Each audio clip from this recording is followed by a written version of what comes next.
All right, welcome. I hope you guys can all hear me well. If yes, please just type something in the chat so that I know that this thing is working. They did a study. I think it was Harvard. Stanford, and Wharton. They did a study, and they looked at basically something very interesting. So they looked at what is the one thing that makes people most happy. Like, what's the one thing that people regret the most when they are on their deathbed? The thing they regret the most that they didn't do. And it was money. So let's talk about how to make money. I was on our cigar club event on Friday, and you guys know we do cigar club meetings from time to time. We meet up in Warsaw, we meet up in Frankfurt, and we're going to start one chapter in Berlin soon. And it was very interesting because I was talking to one guy, and he told me about one way to make money that I was extremely surprised about, and the profit potential is enormous. Like, as a one person, they're doing it as a 2-person business. You can make profits of 100 million a year. Okay, so I'm gonna give you a short overview of how that went. Maybe it's a good inspiration for you. And then there's a couple of other things I want to talk about during today's live. This is the first time in a couple of months, I think, that we're doing a live stream. I've been doing some in the past when I was living in China, and that was always nice because for me it's fun. And I like to talk to you guys. I like to interact with you. I have the chat open here. So whenever you have questions, whenever you want to say something, just type it in the chat and we'll get to all your questions and so on. And the things I want to talk about is we'll always have time for Q&As in between. We're going to do a little rant about coaches like Hormozi, Gadzi, and so on. I'll give you my opinion on them. Next, I received an interesting Andrew Tate question. We're going to talk about Andrew Tate's business model and my opinion on him as a person, because many of you keep asking me. We're going to talk about the topic of the day, which is how we make millions with YouTube and how you might be able to do too, or maybe not. Some more Q&A, a little recruiting update, and a little Giga University giveaway. The more active you are in the chat, the better this gets, because I want this to be a discussion. I don't want to... it's essentially going to be a freaking monologue, right? But I don't want it to be that. So let's discuss a bit, and I'll try to react as much as possible to your questions, concerns, suggestions, and insults. All right. So the interesting way to make money. So I was talking to this one guy on the cigar event, and he told me that he's just starting up this new thing, but they're already very profitable, making lots of money. Basically, every deal that they do is $40,000 in essentially pure profit, and you can make dozens of these deals per month. So you do the math. There's enough profit potential, and the market essentially they are operating in, and I think this is something that every one of you can try in different markets. There's just a couple of conditions for this to work. So the market they are operating in is the freelancing market, the HR market. So basically, the thing that happens for big firms is they are doing project-based work, right? So for example, think about consulting firms. They're doing project-based work. And sometimes you need to like when you start a project, there's always lots of pressure, right? That's why, for example, consulting firms, there's such a high workload. So you literally work 80 hours per week. And because that's just the working culture. And that's what these projects take from you. So you have these projects, there's lots of pressure, and sometimes you lack some experts, okay? Especially for big, like Fortune 500 firms. They're starting projects, they want to get something done, maybe like in the automotive industry, they want to get like a new dashboard done for a car. And they lack one topic expert, or one engineer or one quality assurance person, okay? Now, typically you would say, okay, I mean, when you lack people, you're just going to hire people, right? You're just going to tell HR, hey, we need someone, can you please hire someone? But what my friend is doing, what he told me about, is he's doing something very clever. He is sourcing freelancers for these firms. And typically, freelancers are quite expensive, right? So as a firm, like the first instinct that you have is, if you need people, why don't you just hire some people, right? But at second glance, what you need to know is, I mean, here, for example, I listed like a typical like expense base for a person that you hire, So there's 61,000 in base salary, that's gross. You have ancillary wage costs, they're quite high. You need to give them work equipment, you need to train them, and then whatever, some smaller stuff. But then most importantly, you add on to that onboarding, vacation, sick leave, and so on. So a lot of cost, and you can't get rid of these people, right? So freelancers might be more expensive at first glance, but at second glance, you can get them. Like if you compare the cost, they're probably even a bit cheaper than getting a full-time employee. And that's where my friend comes in. So he gets you, as a company, he gets you the right freelancers. And now here's the thing, right? Because you're thinking, okay, we have freaking Upwork and so on. We can get all kinds of, hi Lasse, good to see you. We can get all kinds of freelancers to work for us. But it's not that easy. So there's two things. My friend works in an extremely small niche, okay? So you need to niche down. If you want to try this business model, you really need to niche down. So, let's say you're working with some highly specialized engineers who are doing aerospace engineering, okay? So you need to get to know all the freaking freelancers in that niche, and then you have a $100 million business. Because firms are going to be trying to build something in that niche, and they're going to have lots of pressure on their projects, right? They need to get these projects done at a certain date, and you're going to be like, okay, well, I mean, there's 100 freelancers in this niche. 95 are already working on some other projects. I know, because I know all of them. But if you want, let me try to get you in touch with the 5 remaining ones, and then we can talk money. And these firms are going to thank God that they know you, and they are going to be ready to pay any price, because they have very high pressure or in order to deliver these projects, right? And that's how my friend makes a lot of money. I'm not going to tell you what niche he's operating in. But here's the thing. Now, of course, you can think about, is that something that I can spin up in my country? Is that something I can do like in a certain niche that I am aware of, that I know well?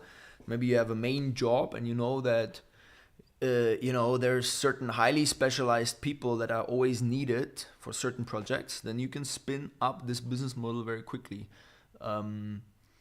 Very interesting, and I think a great way to make a lot of money. And one thing you need to know is typically when you do hiring, right, you need to interact with HR. My personal opinion on HR is they are always very slow, and it's not too pleasant to interact with them. When you do this kind of work, you're interacting with the project managers. And these people have the authority to hire more freelancers. So you also can get deals done like this, you know. You get the deal done within a week or even within days, and the money goes to your bank account. So that's very pleasant work. That having said, let's look at the chat. Let's look at some of your questions. And answer some of them. And what we'll do is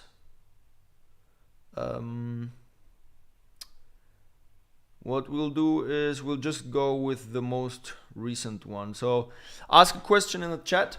What I'll do, by the way, is I'll open the Giga University question thread, because I also asked people in the Giga University, what do you guys wanna, like, what questions do you have? And I'll try to answer some of those too, okay? Okay. Let's see. So I'll go through these very quickly, and then I'll get to the questions in the chat. So you can drop some questions already. What's your long-term plan with the MegaloMedia YouTube channel? The long-term plan is for this particular channel is to grow it. I want to personalize it a little bit more. In the past, I tried to, you know, just like make it non-personal, but now we started a lot of non-personal channels, and I would like to have at least one channel where I'm personally very involved. Oh, the faux pas timer. So what I asked my assistant to do, because I received a lot of questions on Instagram that were very stupid, and I'm very thankful for that. But I thought I don't want to cover just stupid questions, but I want to cover some of them. So I asked my assistant, Gio, can you please select some of these questions and send them to me on WhatsApp? And every time this timer runs out, I'll answer one of these questions. Show one purchase below $100 that made your life considerably better. It's quite a good question, to be honest. One thing I bought below $100 that made my life considerably better.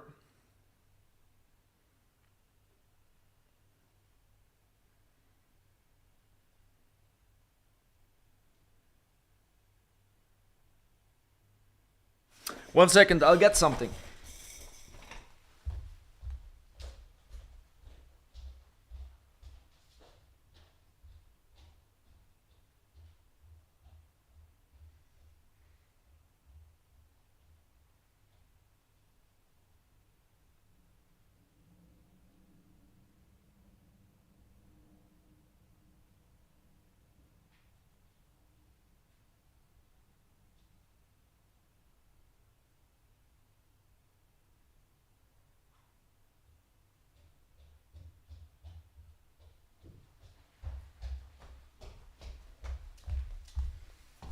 Boys, this thing, okay? This thing. Now you're asking, what the hell is this? You put it into your mouth like this.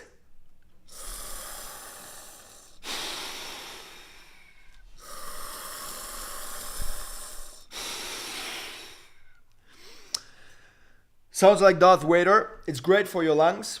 So it basically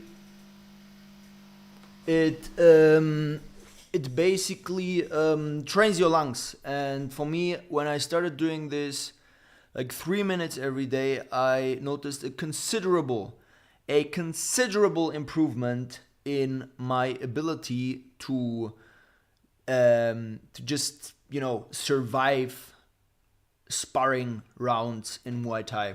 So that's one of the things. Now, let's go on. Go quickly through these questions. Can you share some tips on making thumbnails stand out in a crowded field? For thumbnails, just always benchmark. Look at what big channels are doing. Try to imitate it, change it up a little bit. How's the startup scene in China post-COVID? more vigilant to foreigners now. There's much less foreigners now in China. Much less. It's not even a comparison. I would say, I know some of the ambassadors, like German ones and so on. They say like, 60% of the people dropped out of the country. How do you decide on the topic for a faceless YouTube channel? It should be something that's in your area of expertise, ideally. If you don't want to build like a media company, then you can hire lots of people, but that also means you need to invest, right? You need to invest tens of thousands, in fact, to get this off the ground. But if you just want to build a faceless channel for yourself to make like 5,000, 10,000 bucks per month, just pick something within your area of expertise. Monetize a faceless YouTube channel, merch, sponsorships, affiliate marketing, a little bit here and there. That's the main stuff. How often should one review their long-term investment portfolio? I do that maybe once a year. Perspectives on European PE, VC, and investment space in general. Holy shit. That's a long one, so I'll answer this one. I'll give you a long answer to this one later, okay? Can you take your pick? Rank, sales, IB, tech, full on entrepreneurship, and why?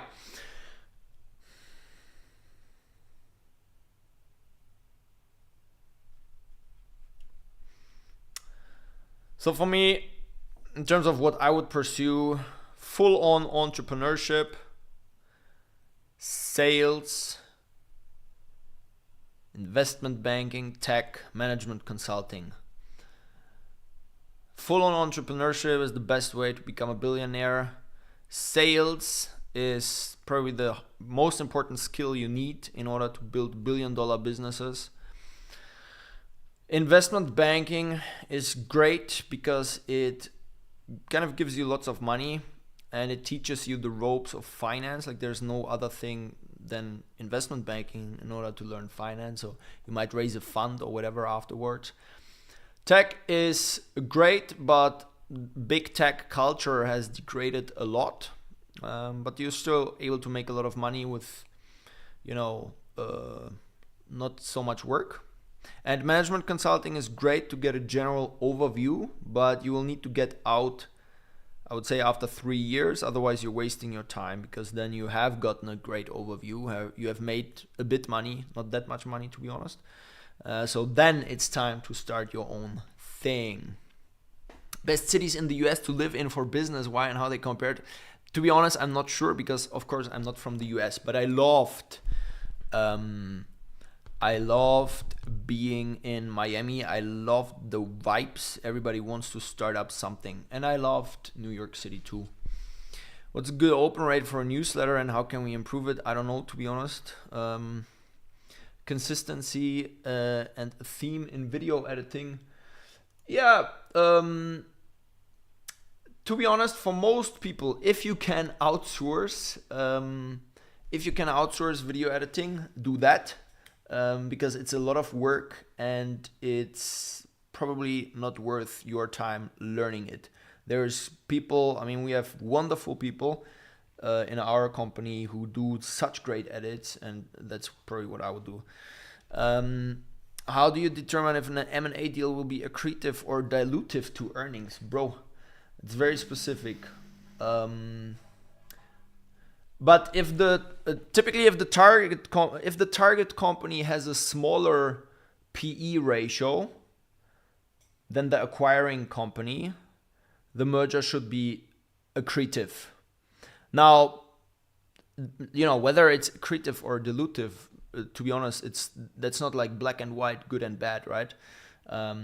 Sometimes synergies take 1 or 2 years to materialize and so on. So that's very specific. But that's a good rule of thumb.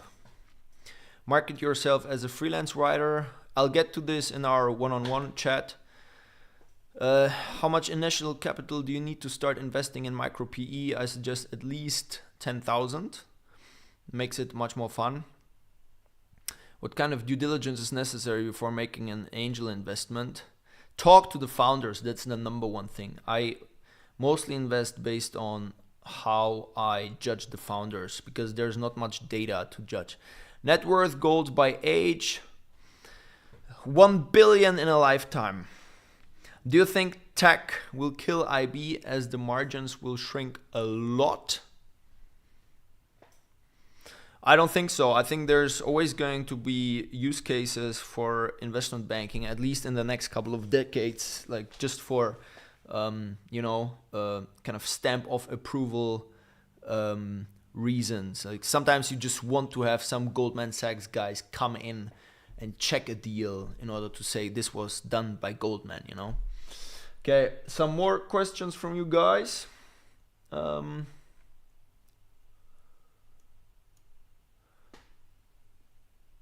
Thoughts on automated trading investment firms?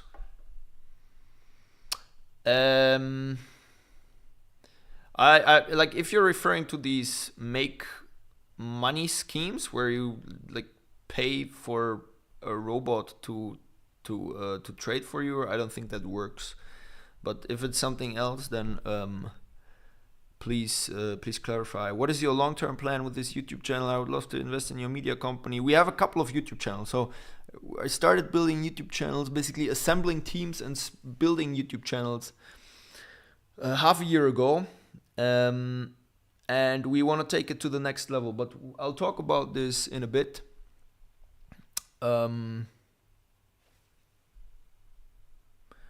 Is Germany good for finance and to start your own financial services company? Yeah, Germany is good for finance. But Germany is degrading, I feel. Germany is a shadow of its former self. That's why I'm not in Germany anymore. It's a shame, it's going down. As are many other Western countries, to be honest.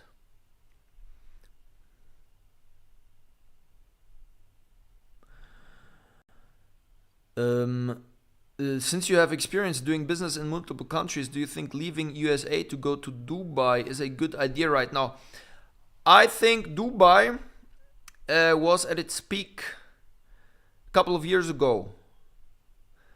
So if you genuinely like Dubai, I think it's cool there, then yeah, go ahead. But Dubai is not the sacred place to make millions anymore. The guys, the big ballers that I know who made millions, even billions, one guy in Dubai, that was 5 to 10 years ago. Okay. All right. So then, my friends, how would you rate Warsaw's startup ecosystem and why did you move there? Warsaw has a great startup ecosystem because a lot of programmers from Ukraine and other great workers came to Warsaw. And so these are very cheap, very motivated people. Polish people also, man. It's day and night if you compare Germany and Poland. German people, I feel like at every stage of work, they are complaining. I don't want to do work. The basic goal always seems to be to work less, Whereas in Poland, you generally interact with people that are so motivated. They just want to build something big. And that's the kind of community that you should aspire to put yourself into. Because if you work 40 hours a week, you're basically working a part-time job, right? You should do more work than that. Do you think in the future AI will take jobs in finance? How should we be future-proof?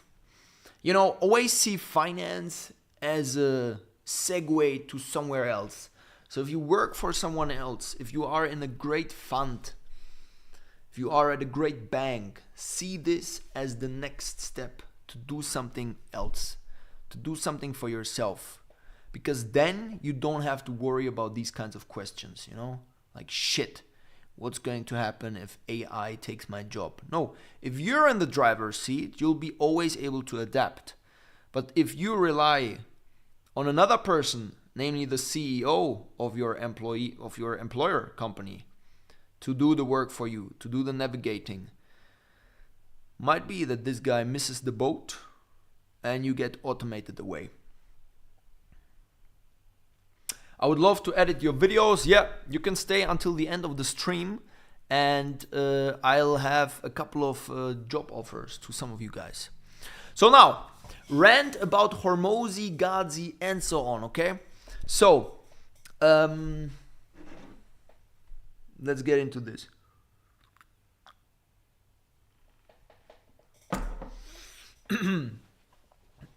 Obviously, I interact with a lot of you guys, and obviously, for some reason, a lot of you ask me about my opinion on certain influencers, Gazi, Hormozi, who else is there? Above all, of course, Andrew Tate, but we'll get to him in a second. And I often get asked, what do you think about these ways to make money, right?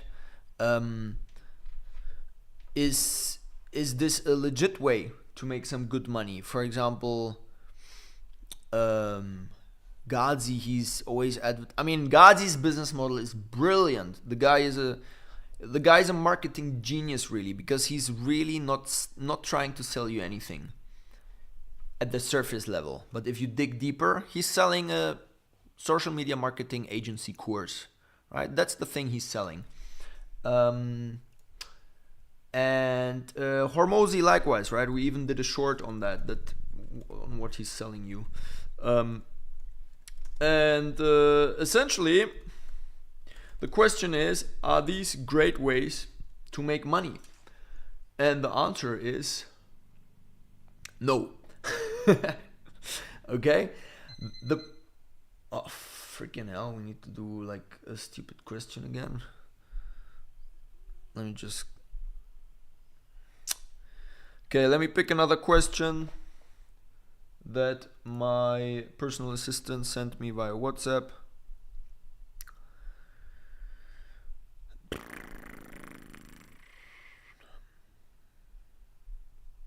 What kind of women do you like? I think that's a very serious question. It's not really a stupid question, but it's obviously also a very personal question. What kind of women I like? For me, Western culture is kind of going into completely strange direction. And I don't want to overgeneralize, because in public discourse it always seems like that's the case, It seems like humanity is degrading.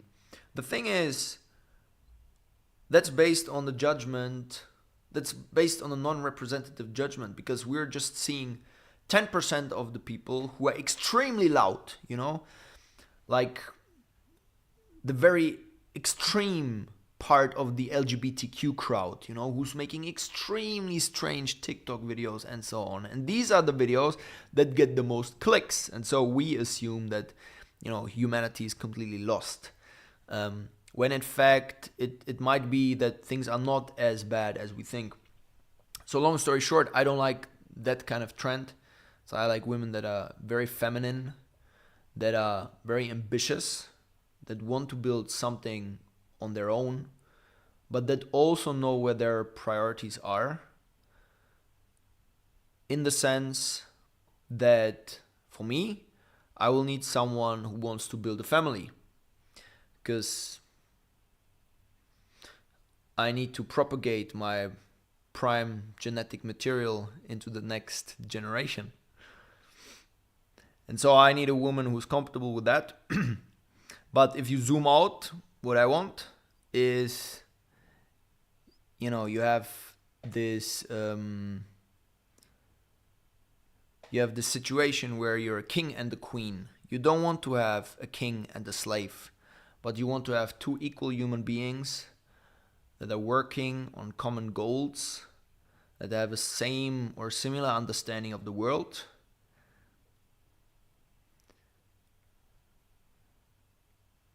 And share the same vision. Alrighty, boys. So let's go on with the rant about Hormozi. So, Gazi is selling a lifestyle is also a very good point, right? So the guy, let's stick with Gazi for a second. The guy is just like displaying himself as old money rich guy who is extremely young, right? Because he's, I don't know, 20 something. And he is not, it's not like in every one of his video descriptions you see a link for something he's selling. No, in most of his videos you don't have anything, you know, you have maybe have a link to his Instagram or whatever. But the deal with this is that in the end of the day, he's selling his social media marketing agency.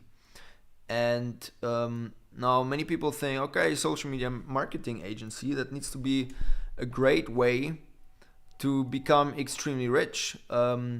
Obviously, that's not the case, and let me tell you why. Same thing with Hormozy and so on, by the way. So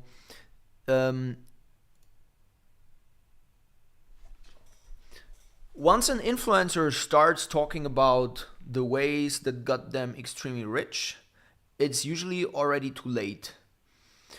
Think about it realistically. If you found the holy grail to make a lot of money, would you give that holy grail away? Like, would you immediately start talking about this?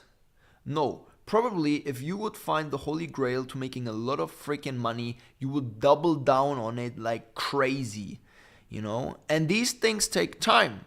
Contrary to popular belief, you can't get super rich within a couple of weeks. So you discover the holy grail, you start working like crazy, putting in months, years, making millions.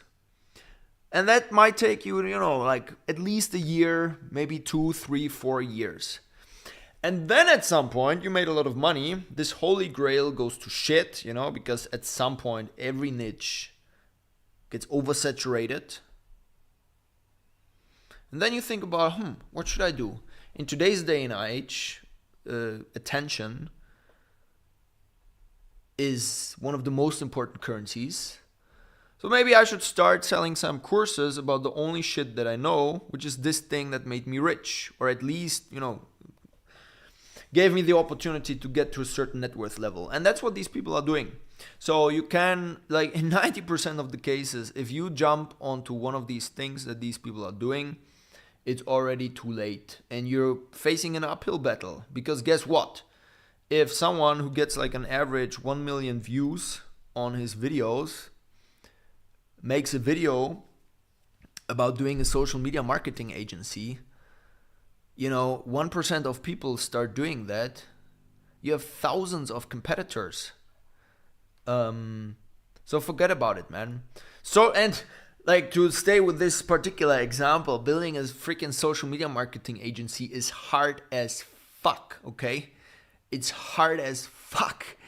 It's not like you get some clients here and there. You call some people, send some emails, and bam, you have, you know, 20K monthly recurring revenue. No, man. If you don't believe me, try it, you know. Go out there, send a couple of emails, try to get off the ground, but building a marketing agency is no joke. That doesn't mean I don't respect these people, right? Like, on the contrary, they have built great business models and they are thriving. I just don't think that most of the things they are teaching are applicable. That's why, little plug, what we do at Giga University, we try to catch trends that are very new, right? That's why we're looking at different business models that are not out there, right? Like the thing I told you here, interesting way to make money.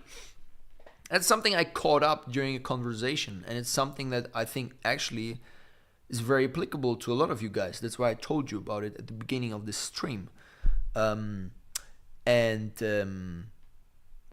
those are the kind of things you need to do, right? At the point when nobody is talking about it, that's when you should probably try it. Dedicate a couple of months to building something. Okay, that was a little rant here. Let me know if you agree. But Hormozy doesn't talk about one business model, just general business advice. Yeah, sure, but in the end, he's selling something, right? So, like, it would be too obvious if someone would just like talk about his own business model all the time. Iman Ghazi is also not doing that, right? He's talking about different ways, like 10 ways to make money, like the top 1% man, how to become that, right? But in the end, of course, there's something underneath that they're selling.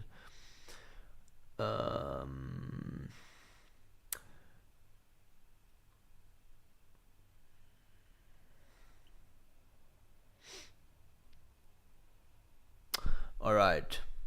Then let's talk about Andrew Tate's OF business model next. This one is a particularly fun one.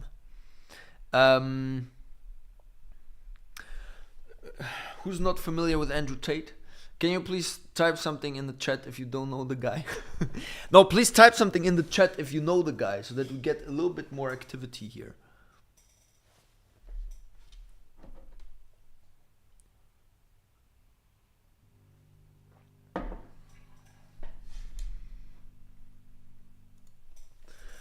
Okay, we can also use this, Andrew.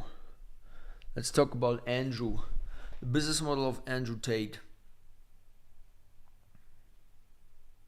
Oh, someone is asking a very controversial question. But then again, why would Giga University tell us about a coming gold mine giving away that information? Great question. The reason is because we're not pursuing it ourselves, right? We're digging up things that work, hopefully. Like, we're putting in considerable amounts of hours and work to create long ass presentations, 30, 40, 50 pages with case studies on like certain business models. And we believe that these give you the opportunity to make thousands, tens of thousands, hundreds of thousands of dollars per month. We're not pursuing them ourselves, right? I'm very focused on what I'm doing. I know what I can do money with.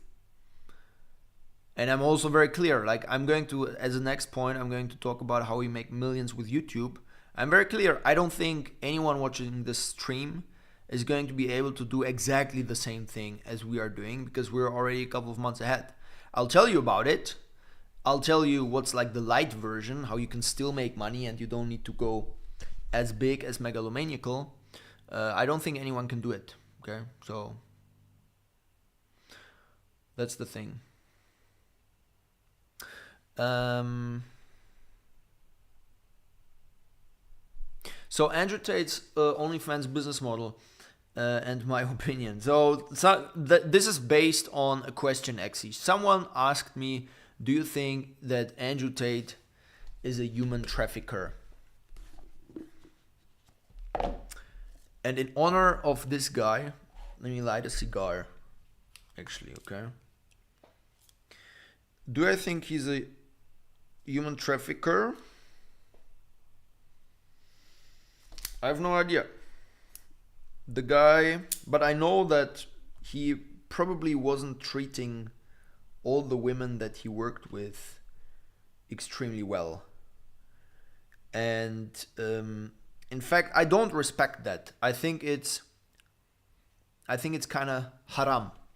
So where Andrew Tate displays himself as a great Muslim, I think what he was doing, the way he was earning money, was extremely haram.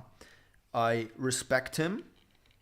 I think just the fact that he became so famous is respectable. And I'm not black and white about him. People are like, the guy is either a complete monster or he's a complete saint. Some of you in the chat probably think this guy is like the best human being on earth. So freaking inspiring. The truth, as always, is somewhere in the middle. The guy has good personality traits and he has bad personality traits. He did good things and bad things. Now, I think his business model was brilliant. Also something a lot of you get sold. on is OnlyFans agencies. If you have been around the block, you probably know the business model, right? So the basic premise is, without going into too much detail,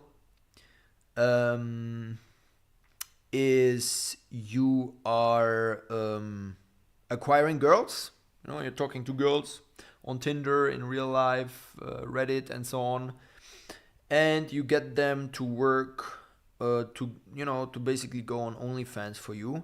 You tell them you are having a great big OnlyFans agency. You're going to help them make tens of thousands of dollars per month. And then you sell these women a dream. And then you market them, because it's not easy to get very big on OnlyFans. Actually, it's quite hard.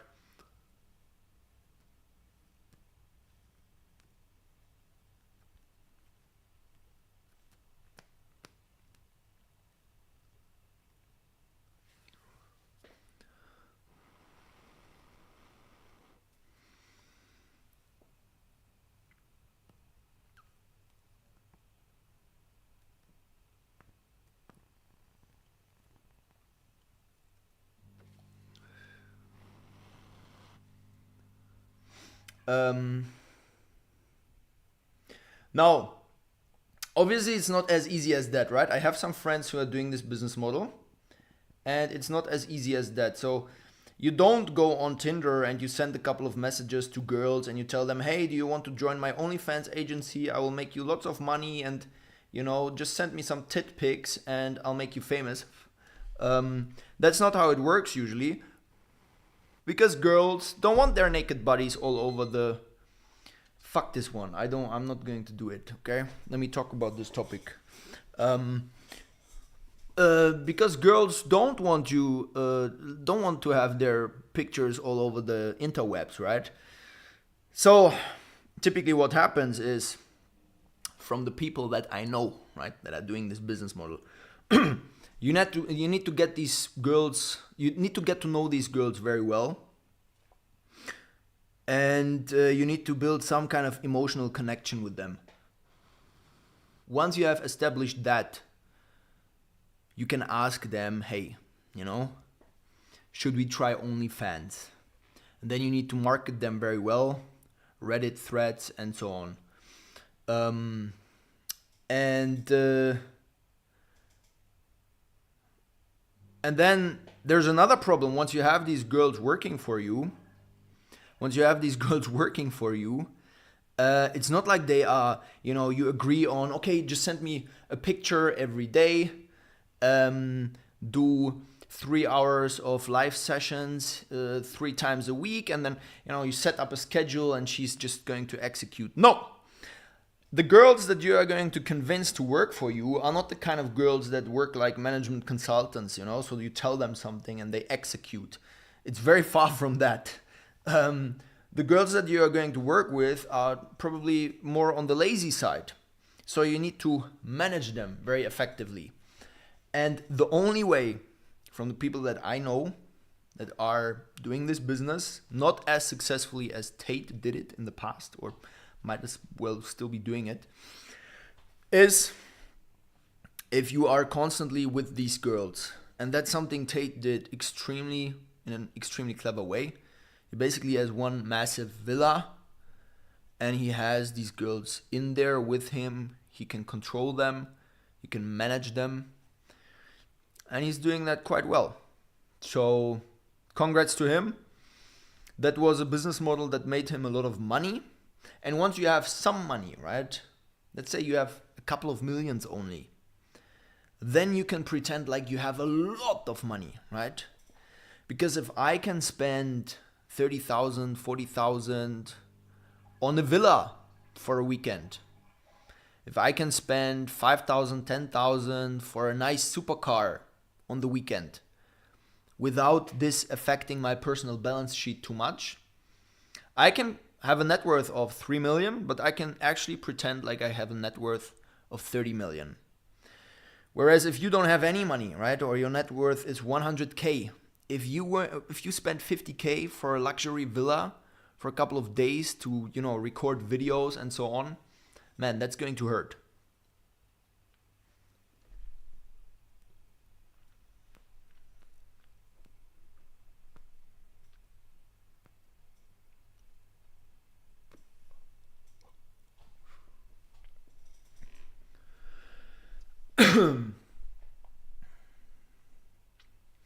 One of the takeaways that I got from Tate is the importance of being able to become a great communicator and being able to make yourself seem larger than life. Completely agree. You know, like there's so many things that are good about him, generally very good about him, and media just brushes it away, right? Like for media nowadays, there's just good and there's bad, and there's nothing in between. It seems like we have kind of lost the ability to have public discourse in a constructive way. There's just good and bad.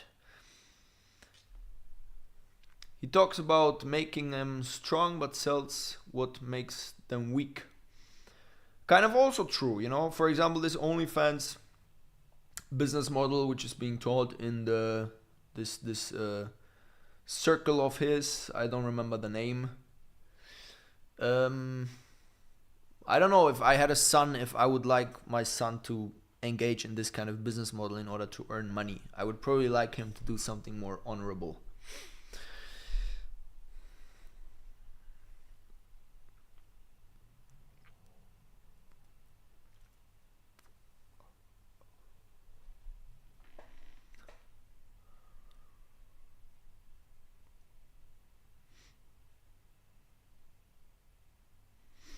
Okay, let me talk about how we make millions with YouTube.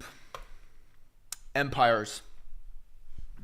Thoughts on dropshipping. I'll give you my thoughts on dropshipping in a second. Let me just open the window because otherwise it's too much of a smoke box here.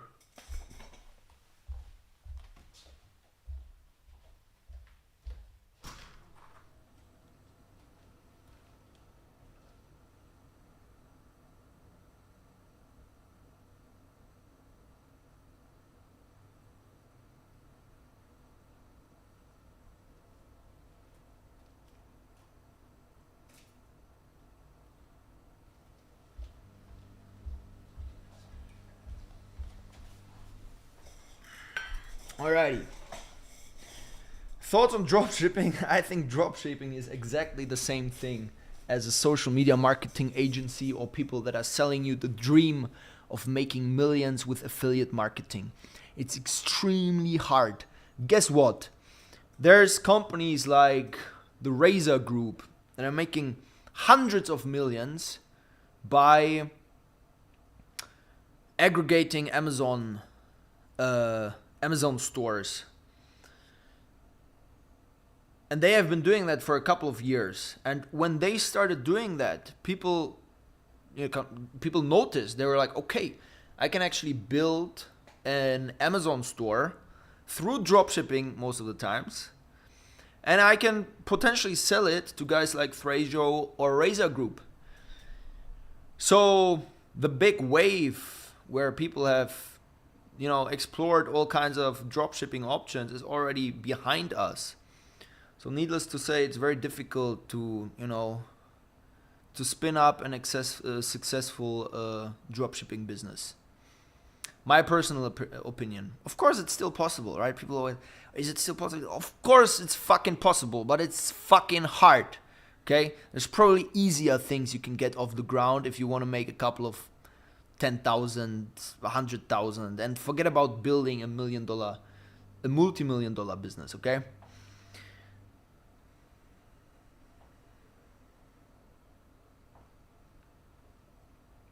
Someone here wants to build a strong and extremely competitive universal republic. I would promote it, man, but I would need to do some due diligence on it. So, how we make millions with YouTube empires. Brethren, don't waste your time doing bullshit like dropshipping or affiliate marketing. Do something serious instead. Build a freaking YouTube empire. Or, even broader, build a social media empire.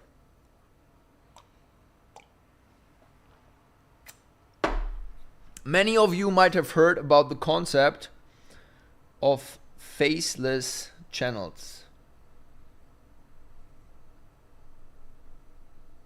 Okay? Faceless channels. Faceless channels are basically like documentary channels that are, as the name suggests, independent of a person. So you don't see a face, you just hear a voice.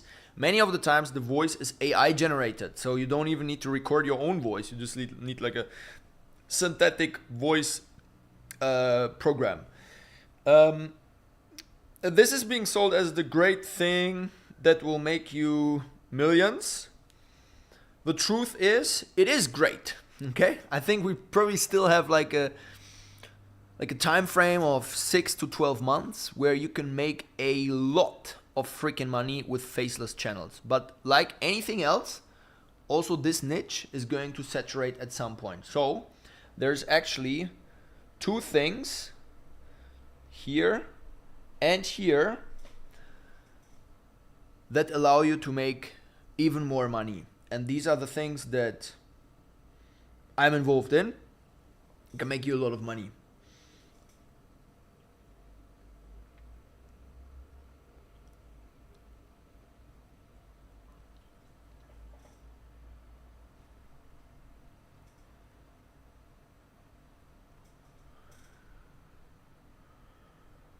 Someone actually has a YouTube cash cow channel that got demonetized, working on getting it monetized again. See, like perfect example, man. If you have some more experience, Ben, just please post it in the chat because I think it's going to be valuable to some people. Okay, but faceless channels are not the end of it all. There's better things, and I'll tell you what. There's the concept of a conglomerate. My handwriting is terrible. And there's the concept of finance in YouTube.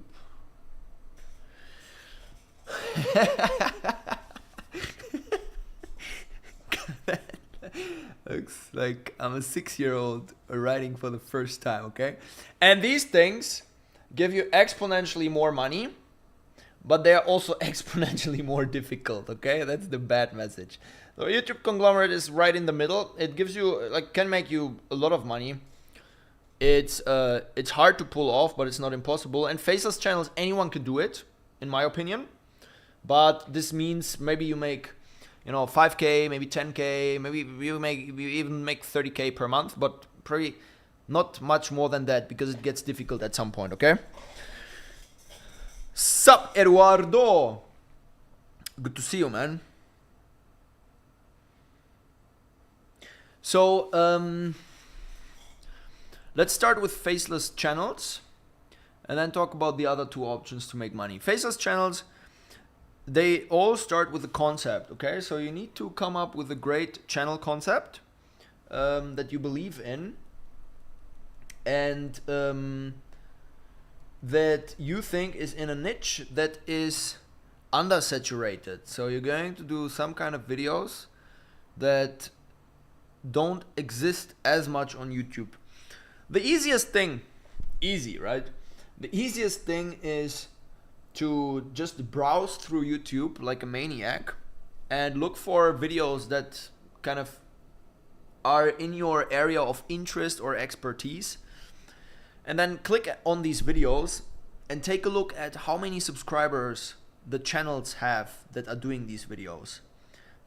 If you see videos that have, let's say, 100,000 views, but the channel is very new, it maybe has 5,000 views, maybe it has 5,000 subscribers, maybe 10,000 subscribers, but it gets exponentially more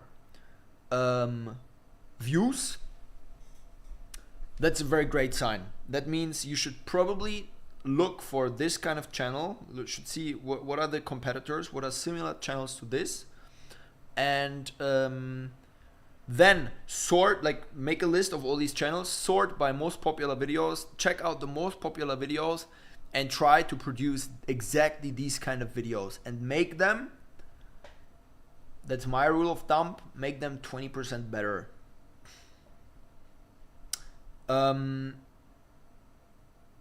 How do you do that? Ideally you do it with a team. You can do it yourself if you're an absolute broke boy, so you have no money at all, of course you can't hire editors, you can't hire script writers. If you have some money to invest, even if it's just a couple of thousands, or for your first couple of videos a couple of hundreds, get yourself a great video editor, get yourself someone who can like at least write some script basics that will make things much easier. So essentially then you produce these videos, you load them up, you upload them to YouTube, and usually these channels gain traction after some time. Now, is it that easy? Of course no, right? That's why you need someone that will take you by the hand, and every day you're able to ask this person questions. And sometimes it's small things, you know. I work with some people who are mentees of mine, and they're spinning up these faceless channels, and it's small things, you know. They send me a script and I'm like, man, you can't put this as a first sentence. 50% of your audience is gone if you do that, right? If that's your kind of intro. Or it's things like titles, you know, like I read the titles and I know that this is not going to work. But this is something that comes with experience. When you have done hundreds of videos and you are an avid consumer of YouTube, at some point you get a feeling for that kind of stuff. And then there's a big danger, and Ben is talking about it in the chat, and I love it, Ben. Thanks for the comments. One big danger, right? Let me see if we have some more stupid questions here.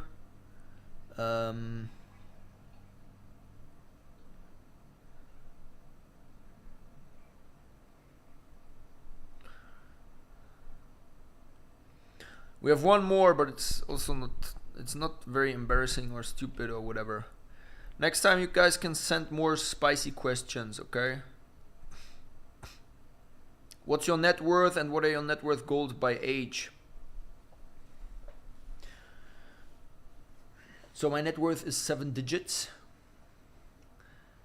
And my net worth goals,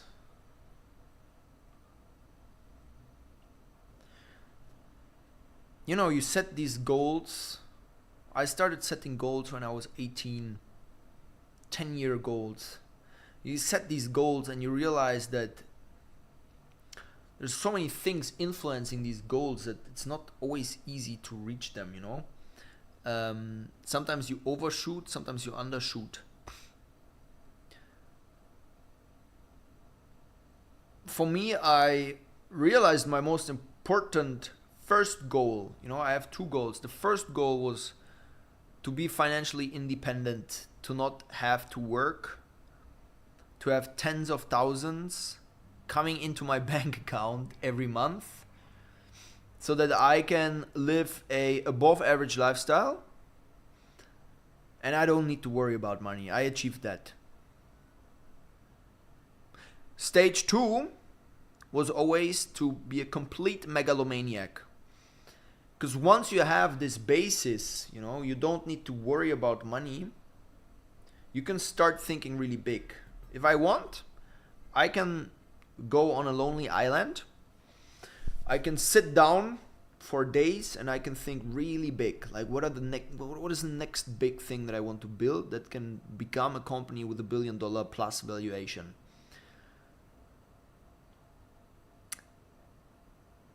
And that's the stage I'm at right now. So anything I do with the intention of building it into $1 billion business at this point. Because for me to build a business that's worth 5 million is not worth the time. So that's the answer. Now, faceless channels, there's one big threat, and Ben talked about it. There's many faceless channel creators basically just repurpose content. You know, something that is very popular for faceless creators is concepts like the 5 most amazing tennis shots or tennis tricks of all time, the 10 craziest basketball dunks, and so on, you know. And this always, of course, uses content that is someone else's content, so it's not yours. And YouTube sometimes demonetizes this stuff.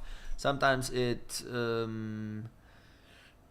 sometimes it creates problems. And then even some of these channels, they get completely blocked. So that's the danger. If you want to do faceless, I would always create genuine new content. Try to like step up the game of faceless channels. Don't do typical faceless channel business, but kind of take it a notch further. What is more interesting though is this second thing here, building a conglomerate. The first step though is still faceless channels, I would say. So yeah, and guys, I love the discussions. I'm reading along. If you have more advice for faceless channels and so on, drop them in the comments, because I think it's going to be very valuable for people watching this video. So you start with a faceless channel. You do it for 6 months, maybe you do it for 12 months. You start to learn the most important things, and the most important things are, firstly, how to hire great talent. Like for us at Deus Media Group, I consider that to be our biggest competitive advantage, that we have some of the greatest talent assembled. And this took months of hiring dedicated HR people doing nothing else than hiring. And the second thing that's important, and that you are going to have once you start these channels,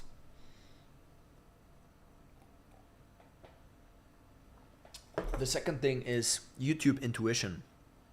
So that's what I was talking about. You know, how do you, like, what are some great intros that really hook people? What are some great titles, some cool video concepts, great thumbnails? Sure, you can hire experts for that. We have some advisors for that, but that's going to cost you really a lot of money, right? And in the end, if you want to be the creative director behind your project, you also need to put in some of the work yourself. So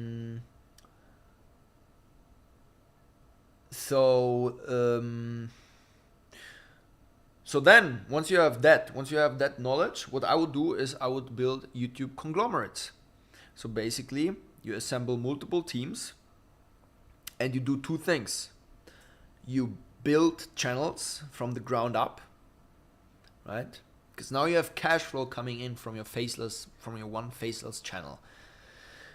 You use that cash flow to immediately invest it in great people, and you spin up multiple channels. Now, here's the thing. These channels need to be synergetic.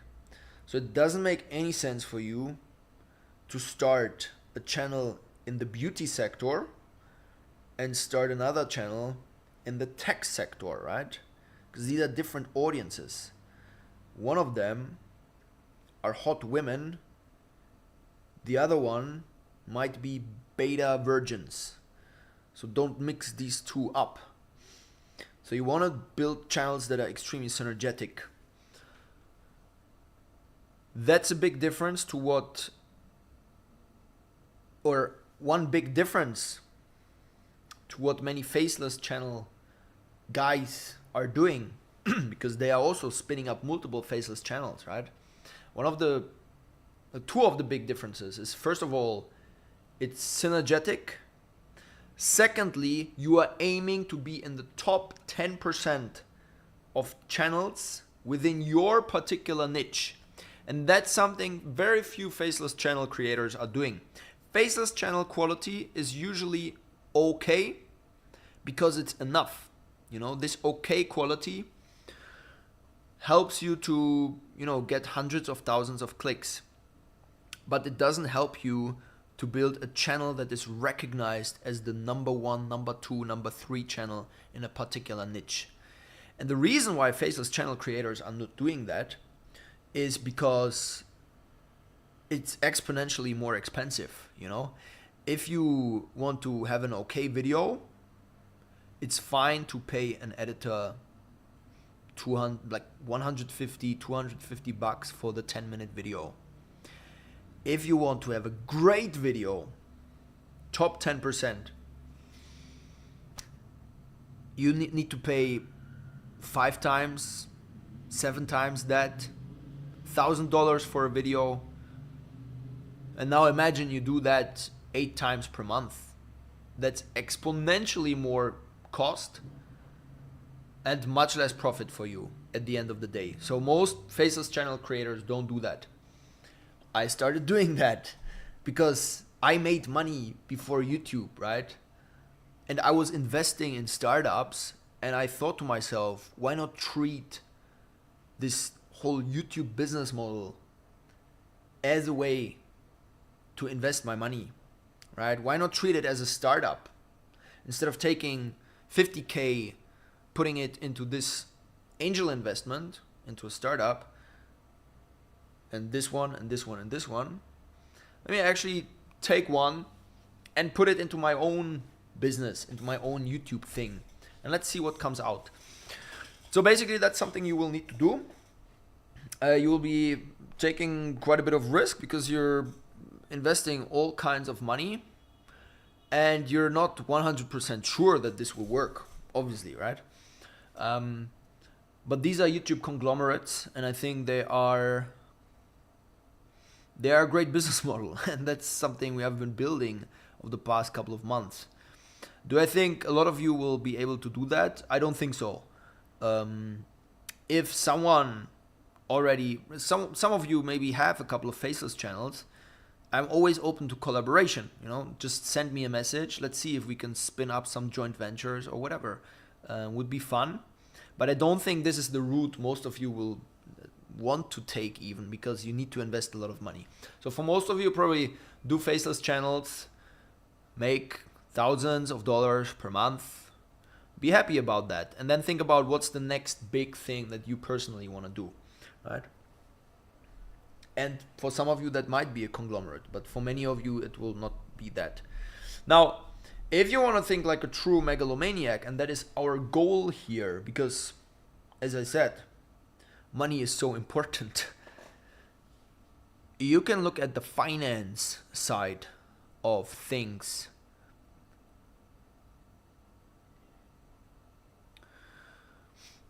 The finance side of YouTube is very interesting. You might have heard about companies that buy, for example, YouTube channel catalogs. Mr. Beast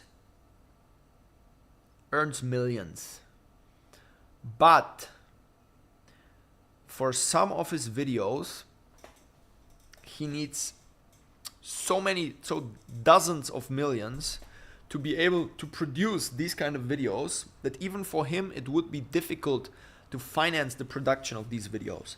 So there are companies out there that are buying YouTube channel catalogs. Okay, they're buying old videos on channels. That's it, you know. So if you have a YouTube channel, they will buy your old videos. That means from now on, all the money that you earn on these videos goes to them, right? You don't get anything, but they give you a couple of millions for these videos, okay? And then probably what they do is they pull some levers in the background, which means maybe they will switch ads from, you know, skippable to fixed ads and so on. That's one thing that's very interesting. And I'll tell you, I'll talk about a couple of these big business models for finance in YouTube. And I'll tell you about one that I think you can start. If you have a bit of capital to invest, I'll tell you about one that you can start where you can make some good money probably. Are you open for collaboration for non-English speaker audience? Yes, very much so. We're looking to bring some of our biggest channels into different languages. So that would be one domain for collaboration, for example. How can I send you a message? Just go to thekevinjohn.com and you can send a message over there. Or go to my Instagram. But yeah.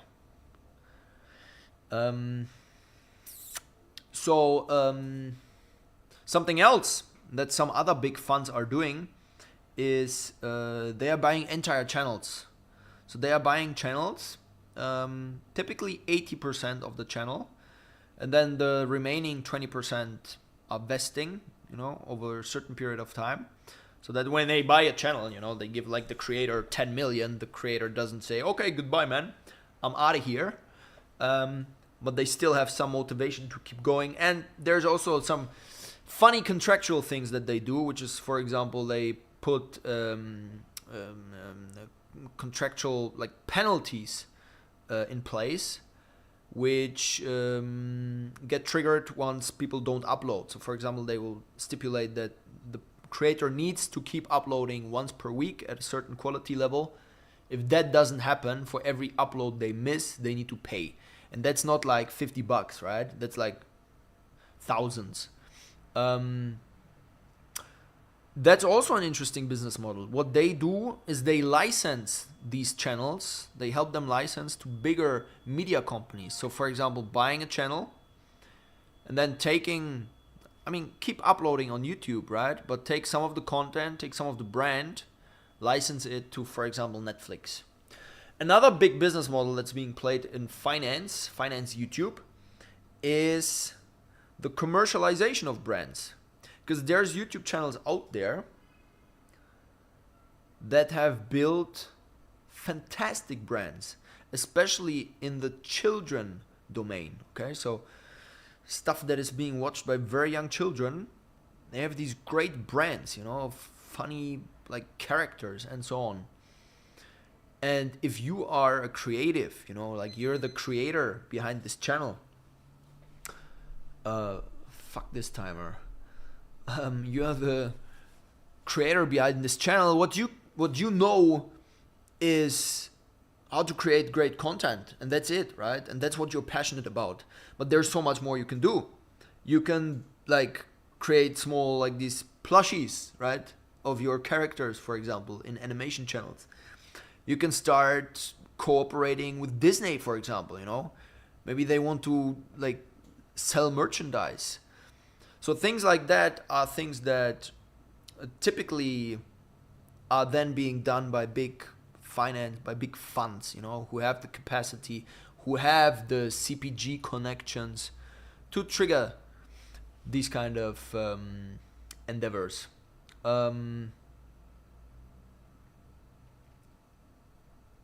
So great, there's a lot of opportunities there, and I think one opportunity that I want to talk about, that I want to tell you about before we get into a final Q&A, and I have some small announcement in the end, and we'll give away one Giga University spot, is you can do that on a small scale.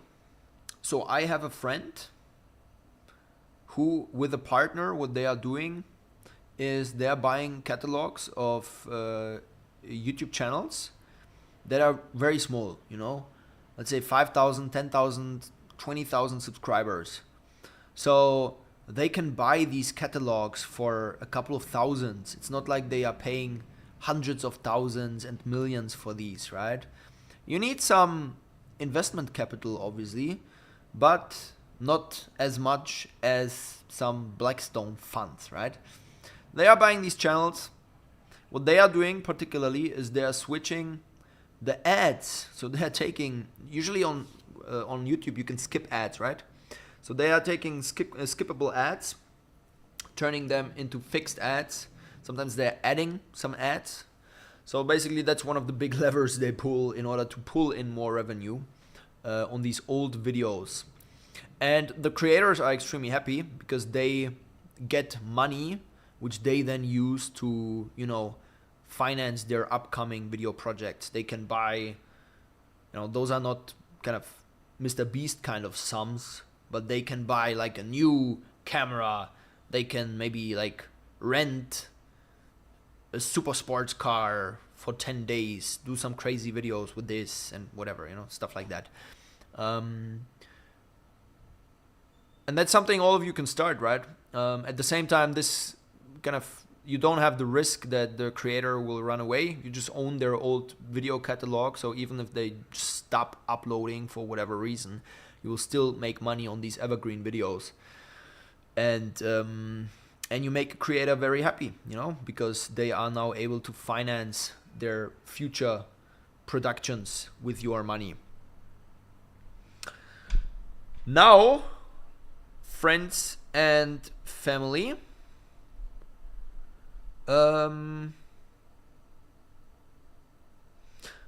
Let's do some more Q&A and then let's wrap this up because I have stuff to do, okay? Drop some questions in the chat and I'll get to them ASAP.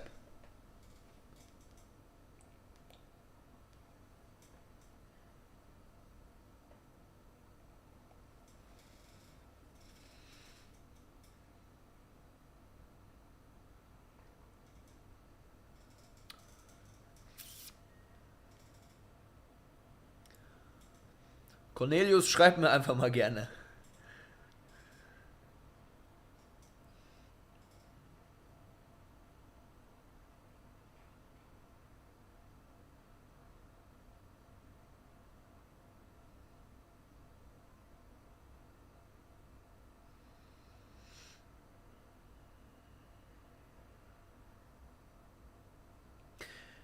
What's your favorite business to start with paid ad skills and a couple of thousands of dollars? If your paid ad skills are really exceptional, are really, really good, I would do what Cornelius suggested. I would start building authority, like build some, you can fake that to some degree, right? You can fake authority, and that's what many people are doing, unfortunately. That's why I want to do a couple of live streams so that you see that I'm not faking too much of my authority. Build some authority and sell something very high ticket with your paid ad skills. I have friends who are doing that in the career niche and they are making hundreds of thousands with that per month. What do you think about copywriting? Still a good niche? Yeah.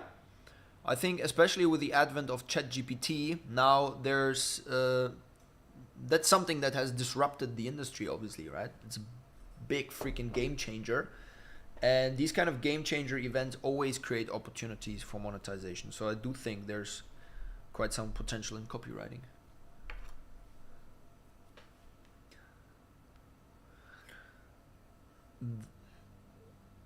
Any tips for finance YouTube creators?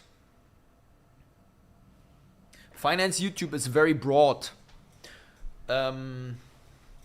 So if you are just giving away finance advice, for example, right?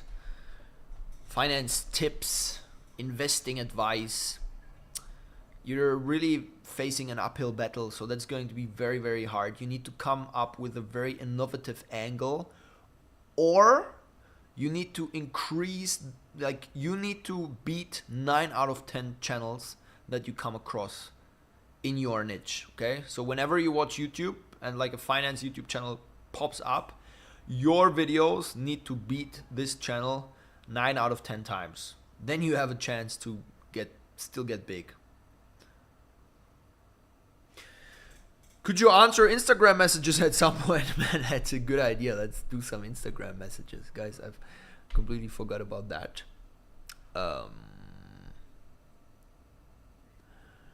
We'll do some messages quickly.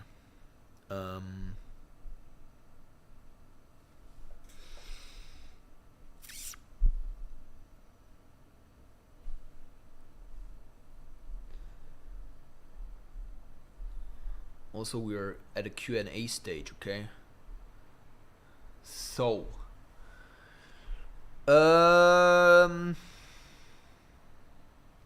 when are you coming with the face again on your channel? As you see, it's happening right now. Are you thinking of starting a family at some point? Yes.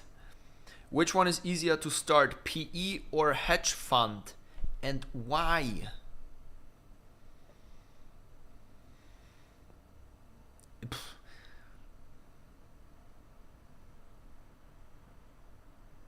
I think it's easier to start a hedge fund. I have friends who say they have a hedge fund, which is basically they are managing some money for some people, right? If you're good, you can always get some people convince some people to give you some money to manage, and then you're managing 500,000 and you can say you have a hedge fund, right?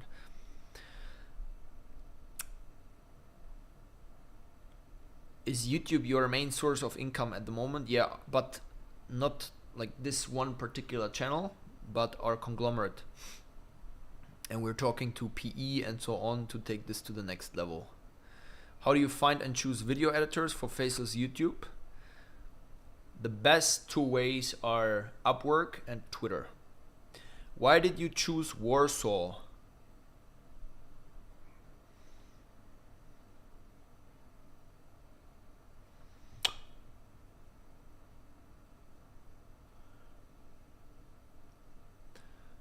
Three reasons.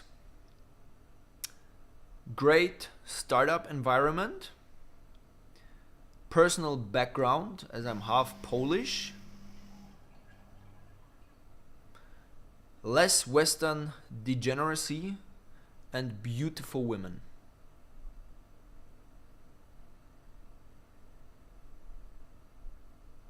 How can I get over being dumped by a girl 1 year later, still thinking about her? Idealization.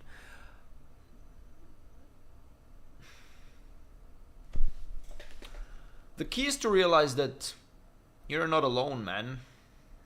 Even for me, I think sometimes sometimes I might come across as this giga chatty guy that's invincible and knows exactly what he's doing at each stage of his life, right? But everybody's struggling. And I also had a breakup that really hurt, and that took years to get over.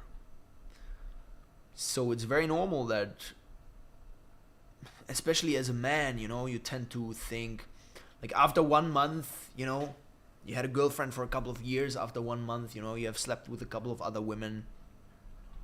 You get this feeling of new excitement. And then you tell your boys, man, I'm totally over her. But then after 3 months, after 5 months, you relapse. You're like, holy shit. In fact, I'm not over her. And it still hurts. And once you accept that, it makes things much better. It makes things much easier. And then for me personally, 2 things that help without knowing you or without knowing most of you guys in the stream. First thing is talk with as many friends as possible. If you don't have friends, find friends. And the second thing is chase money.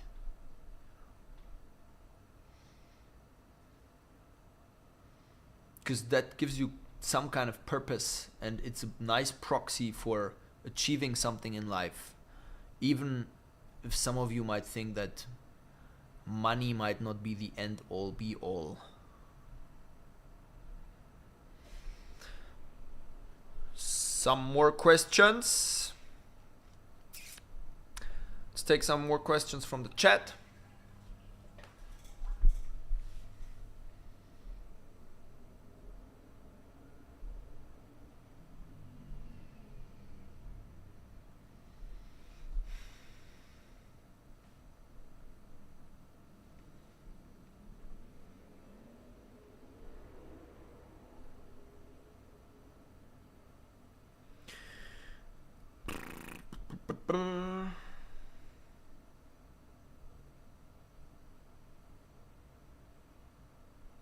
How to start a YouTube channel while working in MBB? A fellow consultant friend. Well, then it comes down to working in the nights in the hotel room and on the weekends. It's very doable. I would say you need to invest 15 hours or so per week to get a faceless channel or a YouTube channel off the ground.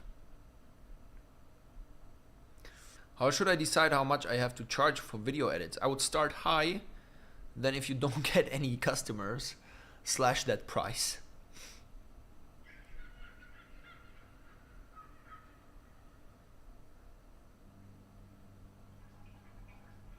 Should I focus on niche video topics that have an audience and are lacking in content, but wouldn't get very popular? Depends on what very popular means.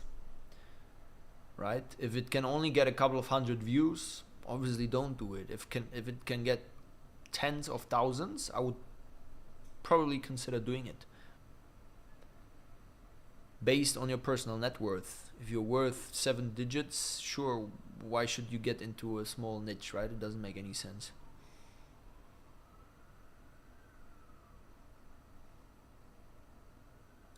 How would you balance a 9 to 5 while building your future business? Specifically time-wise, with working out, family, free time, and so on. I always found it great to have a main job and a side job, right? That's basically one thing that we're teaching at Giga University is do your main thing and layer a side business, a side venture on top of it. Because 3 reasons. First of all, this main thing helps you structure your day. If you get into a side venture and you end your old thing, I promise you, you will slack. You will procrastinate because suddenly you have the whole day and you're not getting shit done. So keep your main thing, and then in the evenings, you just have a couple of hours, and these hours need to be effective, right? Or do it in the morning or whatever.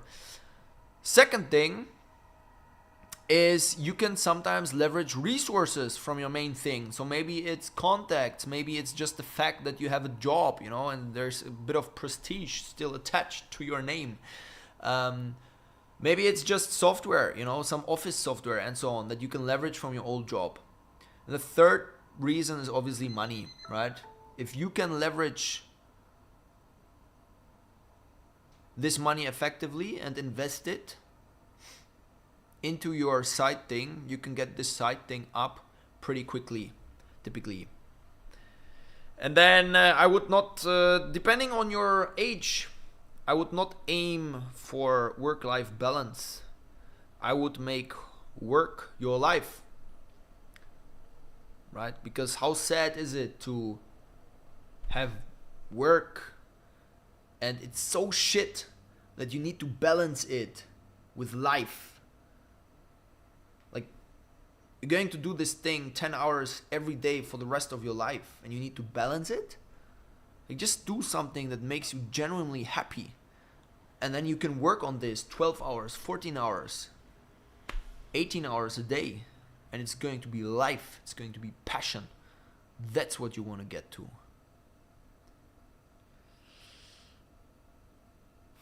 Will you do a video on Warren Buffett? For sure, we need to do one. Softwares for starting faceless. All of our editors use Adobe Premiere, Adobe Animate, 11 Labs, Midjourney.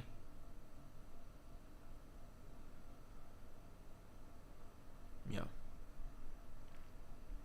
What's your fitness training plan?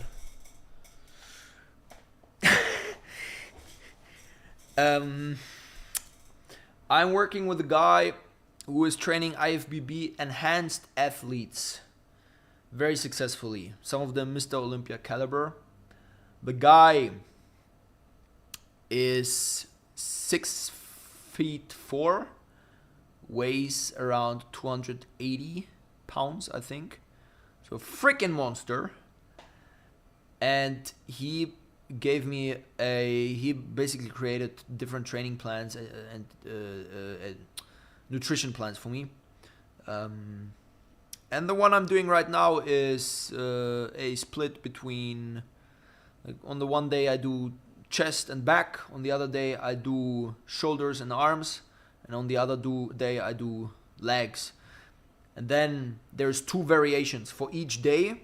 There's like 2 variations, right? So on the one day I train back and chest. On the other day I also train that, but with different exercises.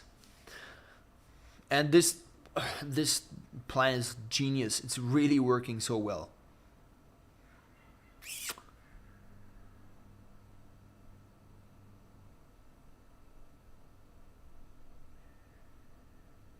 Your thoughts on channels like Vox or Johnny Harris? I'm planning to start channels like these. Yeah, I mean, brilliant channels. What can I say? I don't agree with Vox's political position, but I think those are great channels. Just be aware of the fact that that's your competition. Those are the guys you're going up against, right? That's not easy at all. So you need to niche down. You need to find your angle, right? What's your USP? What are you bringing to the table?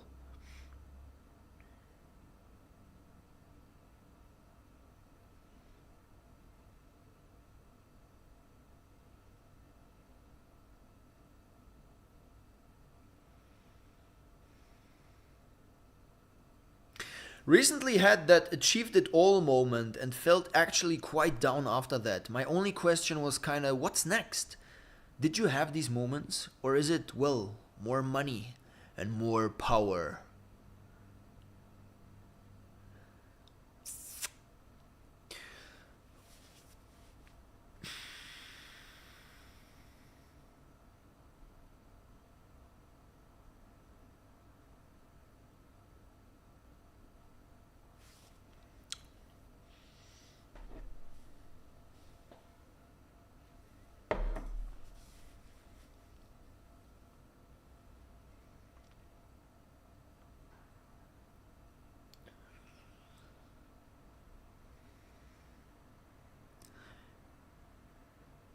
If you're getting to the point in your life where you're asking yourself, what's next? I have achieved everything. Why am I not happy yet? I think there's something fundamentally wrong with the way you're going through life. I think that at every stage of your life, you should recognize what you have. Even if you're going through the strangest shit, be thankful to God, to your surroundings, to faith, whatever you believe in. Be thankful that you're experiencing these things. And if you experience great things, be even more grateful, right? So the simple message is be happy, and in parallel to that, set extremely ambitious goals that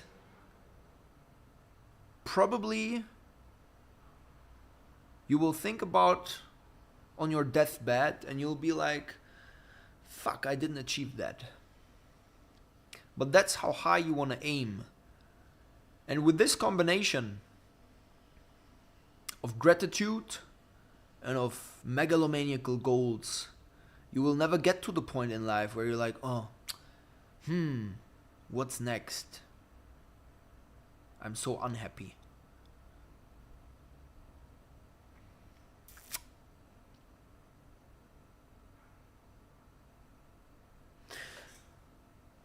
Greetings to North Africa, my brother. So, little recruiting update, my friends. If you can write, okay, so I know there's ChatGPT, right? But if you send us an application and your script is one-to-one from ChatGPT, unless you use brilliant prompts, which I don't think you do, but maybe you do, we're going to reject your application, because what comes out of ChatGPT is not good enough to be in what I referred to earlier, the top 10% of videos on YouTube in your niche, right? So you can take ChatGPT as a basis, but you need to take that one step further. So if you can do that, or if you're a brilliant writer, you're a journalist, you're an author, please apply, okay? We need more of you guys and girls. If you can edit, if you're a great editor, especially if you can match what's happening visually with some awesome sound design. If you do a 10-minute video and you slap 2 5-minute soundtracks under that video, don't apply. If you can design, if you're a great thumbnail designer, you have a great sense of, you know, how to construct thumbnails, you can think about it, you can use your own brain, and you can come up with great ideas, please also apply at deusmediagroup.com, okay? It is here where you will find, how can I pull that over? Okay. It is here where you will find the job sections here at the bottom, and then please click some of these links and send us your application, and our HR will be in touch with you. And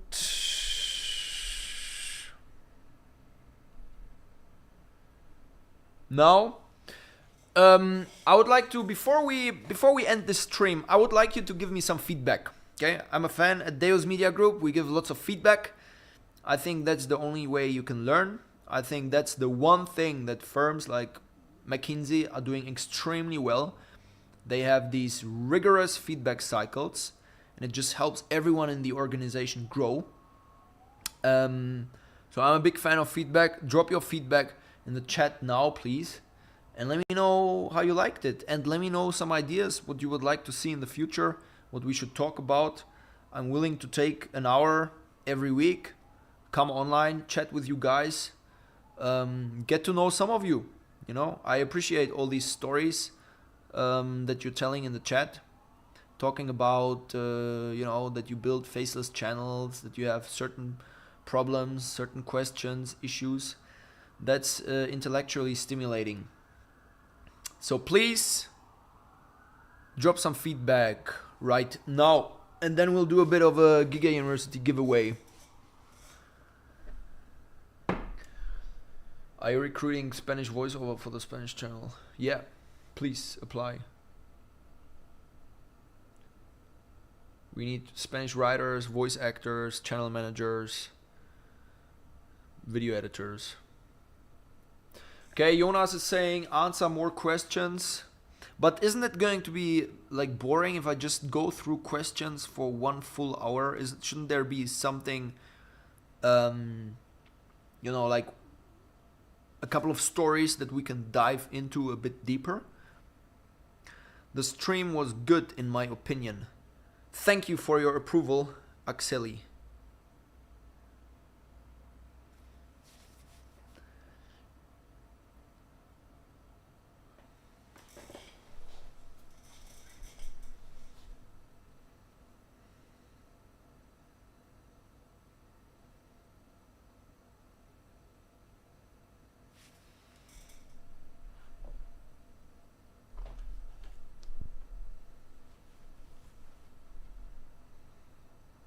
Some more feedback, brethren, or some ideas for upcoming channels, for upcoming streams, I mean.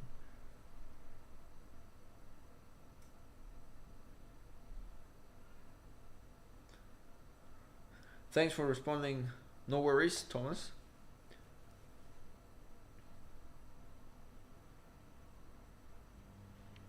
Great insights, interesting business ideas. Would love to see more streams in the future. Thanks, Eric.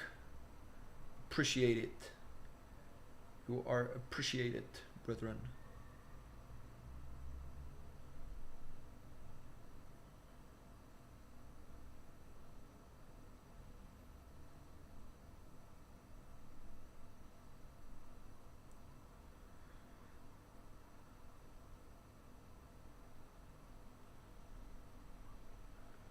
Well, I feel like AMA is the most valuable for people watching, for sure. Yeah, some stories might be cool, like maybe analyze what some people companies did for exponential growth. Du hast freigesprochen und viele Bilder gezeigt. An album of rap songs from the perspective of different politicians and CEOs. Just joined, so can't tell exactly, but maybe about the promotion of the stream. I found it by happenstance. How do you promote streams better? Love the stream, would like to see it more often. How do you come up with the idea for this channel? because I love finance guys, you know, and I love billionaires. I love these stories. So that's when I started doing these videos. I like the first couple of ones, I produced them fully myself, and so that was a passion of mine, right? It was like a side thing, and then we professionalized a little bit. So anyways, let's do a Giga University giveaway.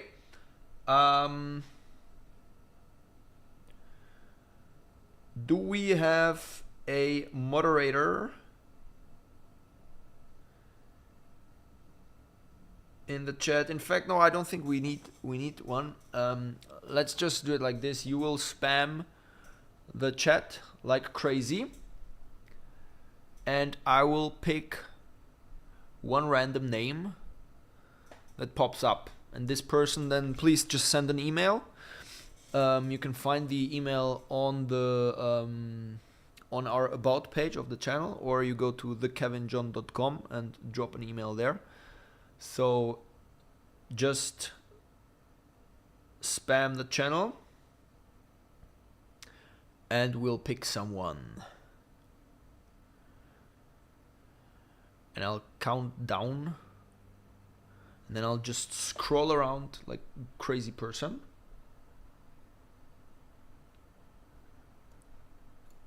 With closed eyes.